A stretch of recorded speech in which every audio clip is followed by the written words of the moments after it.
So could Marc Guiu prove to be the massive solution to Chelsea's attacking concerns? That is what we're going to talk about in today's show following the weekend's victory over Nottingham Forest on Saturday, where Guuiu came off the bench. Although he didn't score, he didn't assist, I think it's undeniable he made a difference to the way Chelsea looked as a team and functioned as an attack, especially when it relates to the positioning of João Pedro and what that means moving forward for Enzo Maresca. Please do like, subscribe. We also will touch on, right at the end of this show, another news story regarding Chelsea's recruitment structure that I did want to give some thoughts about. So like, subscribe, give me your thoughts down in the comments below on the weekend's game, on Marc Guiu, all of that good stuff. But let's jump into it. So if you haven't checked out my review from the Forest game, please go and do so. And it was undeniable the difference between Chelsea in the first half and in the second half. I think in the first half, there are a variety of problems.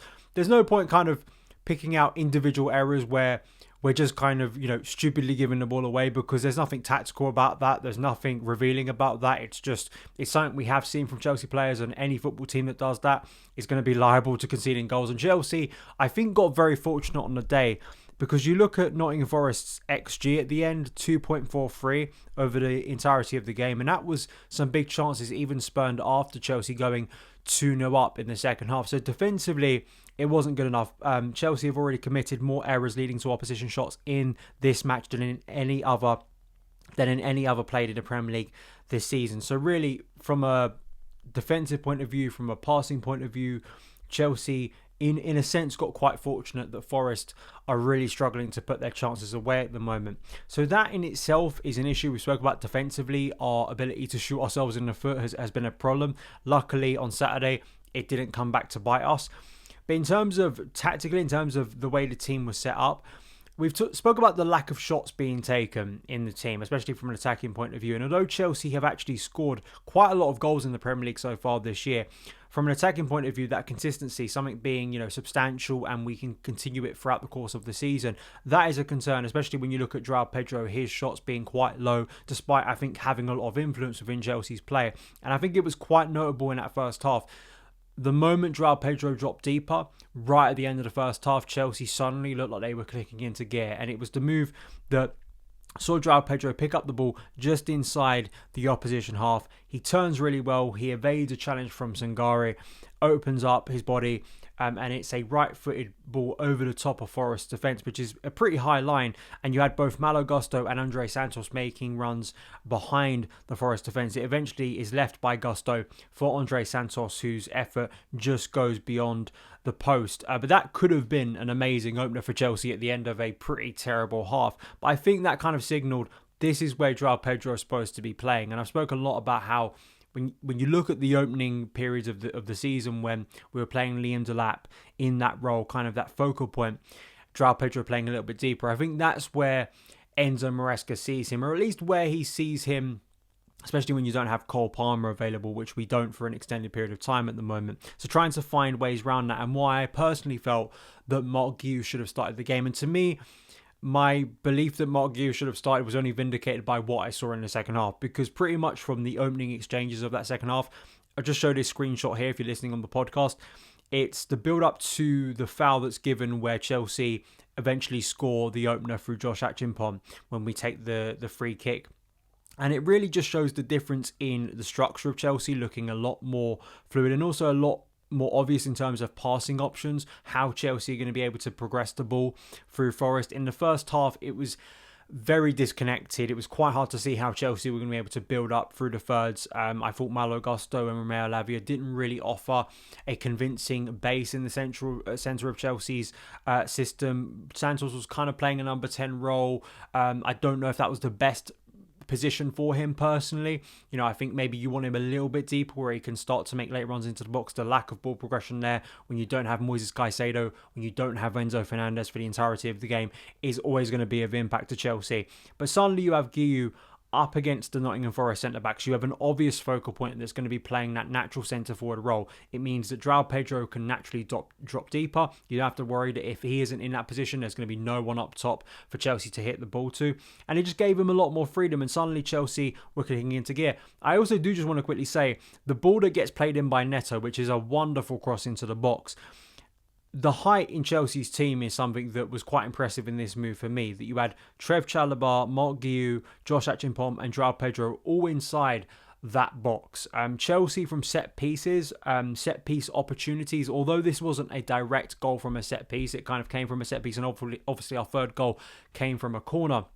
And if you look at the numbers around Chelsea at set pieces, how impactful they've been, they've scored the most set piece goals in the 25-26 Premier League campaign so far, which is quite impressive when you consider, say, a team like Arsenal, who are consistently praised for their set piece threat. And it's something that absolutely has been improved and worked upon at Chelsea and has gotten a lot better in recent months. But it was a brilliant ball in. Josh Achimpong there finishes the chance. But I think Guiu's just all-round ability to just do the basics of a centre forward that we haven't really had, because Joao Pedro doesn't seem to be that comfortable in that role. He seems to be someone, as we knew from the moment we signed him from Brighton, who likes to drift a little bit wider, likes to be involved a little bit deeper, drops into different pockets of space, likes to combine, likes to get the ball, turn, run at goal, rather than be that kind of traditional number 9, which Marc Guiu definitely feels a lot more comfortably and suitably.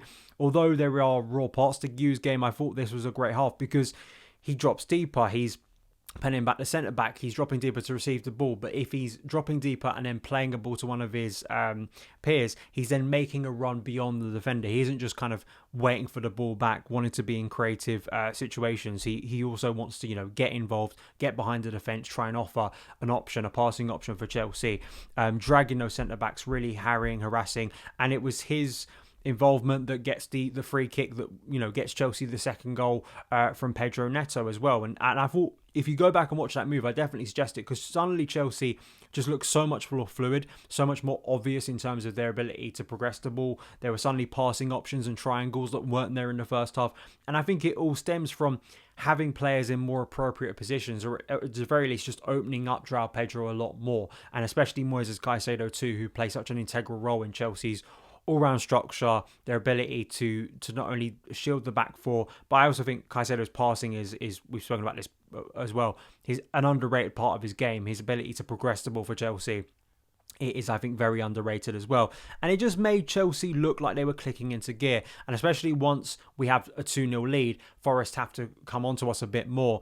And suddenly we have more transition opportunities. Even in that sense, I thought Guiu had some nice moments as well, and was actually taking more shots than some of our other players. It was notable that even in that 45 minutes, Guiu attempted more shots free than Joao Pedro, that is, in his last 7 Chelsea matches. He's only attempted 2. So it shows you the discrepancy really in terms of what those players do on the pitch. And I think it's why Maresca really needs to focus on, for me at the moment, getting Guiu in this team, offering a natural focal point, especially for me in these type of games. It kind of links back to the Malo Gusto thing for me as well. I'm not a big fan of Gusto playing in a midfield role where Chelsea are going to be a bit more dominant on the ball. I kind of understand it when you're against a Liverpool, a Man City and Arsenal, when you're trying to counteract what the opposition do, and you appreciate that there are going to be probably long stretches of the game where you don't have a lot of the ball. I understand it kind of surgical and kind of precise ways you could play Gusto as a wing back more, I think, is more effective than a central midfielder. It worked against Liverpool, but it doesn't consistently work, and it's something that I almost think Maresca has been saved from himself, because he won't be able to do it against Sunderland next week because, of course, Malo Gusto is suspended. So overall, I think this is the way to go. I think obviously for Guiu as a centre forward, whenever you're a centre forward, you're going to be judged on your ability to finish chances. And we haven't seen that with Guiu in the Premier League. But I think, given this is a guy who I felt looked very raw last season, definitely needed a loan to get senior football. Now we have him, you might as well use him. And I think for what the team needs without Cole Palmer, I think you've got to be playing him in that centre forward role, because at the very least, it offers you kind of a battering ram, offers you someone who's going to be a nuisance. That is absolutely what Guiu is. I think that's his best and most impactful trait at this young stage of his career. He is a nuisance for opposition defenders, and that's a great thing. And I think it just opens up space, and it was undeniable, the change in Chelsea. Yes, they cut out some stupid errors that they were making, that doesn't matter what formational system you're playing. If you're passing the ball to the opposition inside your 6-yard box or around there, you're going to be caused problems whatever formation you're playing. But in terms of how Chelsea just functioned as a team on and off the ball, I think there was obviously a stark difference, and I think Guiu was a massive part of that. Let's wrap up today's show by this news from David Ornstein. I didn't want to sort of let it pass because tomorrow we'll be previewing the Ajax game, and from there we'll be moving on to the weekend's game as well, so it can kind of get lost in the shuffle. Chelsea in discussions to appoint former Liverpool scouting director Dave Fallows. This was reported by Ornstein and others, that Fallows apparently on his way to Stamford Bridge. In terms of his experience with Liverpool, very well thought of in terms of his role at Anfield, had extensive success during his time at the club. He was there when they won both of their Premier League and Champions League, as well as the League Cup twice, the FA Cup, the Club World Cup and UEFA Super Cup. He very much helped install Liverpool's data-led approach to player recruitment, which was introduced following Brendan Rodgers' appointment way back in 2012. He oversaw the signings of Roberto Firmino, Sadio Mane, Mohamed Salah, Andy Robertson and Alisson. He also had previous roles at Man City, Newcastle and Bolton. So extensive experience in the game. Obviously the Liverpool connection is the one that kind of sells him as an appointment. I'm intrigued by this because what does it say about how Chelsea are moving forward in terms of their recruitment structure? There is a lot of cooks in the kitchen when you add all these names up. It's not just Paul Winstanley and Lawrence Stewart. It's Joe Shields, Sam Jewell. I probably have missed a name out there because there's been so many involved. What I would hope is someone like Dave Fallows. And when you look at his experience at Liverpool and what was the magic kind of source and kind of the difference maker for them under Jurgen Klopp specifically. And even, you know, this summer kind of, it doesn't look like he's working out for Liverpool, and that's quite comical, but they are at least investing in serious big players that you think over a period of time. I mean, I'm not so sure about Florian Wirtz, but I do think like Alexander Isak is going to work out, and Hugo Ekitike does look like a good signing. So in terms of what I want to see from Chelsea moving forward in the next few transfer windows is a change in our recruitment strategy, really. What I mean by that is Chelsea have to start. They've built the core of a young squad. They've built the core of some very high potential players. I think to make the jump into a Premier League title, which has to be the ambition. It's not just, looking great in terms of PSR. Chelsea have to start competing for a Premier League title.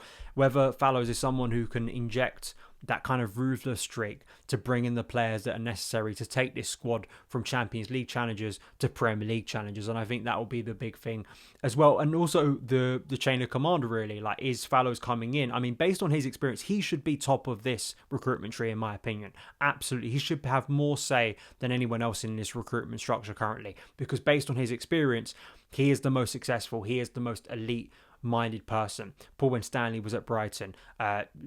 Lawrence Stewart was at Monaco. We've got a lot of people who've worked not in bad environments, not in environments where they haven't had success. And of course, now they have the Conference League and the Club World Cup and Champions League qualification. It's not like, we've done nothing since, Clear Lake have taken over. But in terms of who I think should be leading this, I think it's Fallows, really. And I think that will be intriguing to see because there are so many cooks in this kitchen and you think there's got to be at least some streamlining. And I'd also be very intrigued to see over a longer period of time whether this is, whether any of those people in that recruitment structure may not be at the club for much longer because there are so many names, and also whether, a director very much in terms of scouting.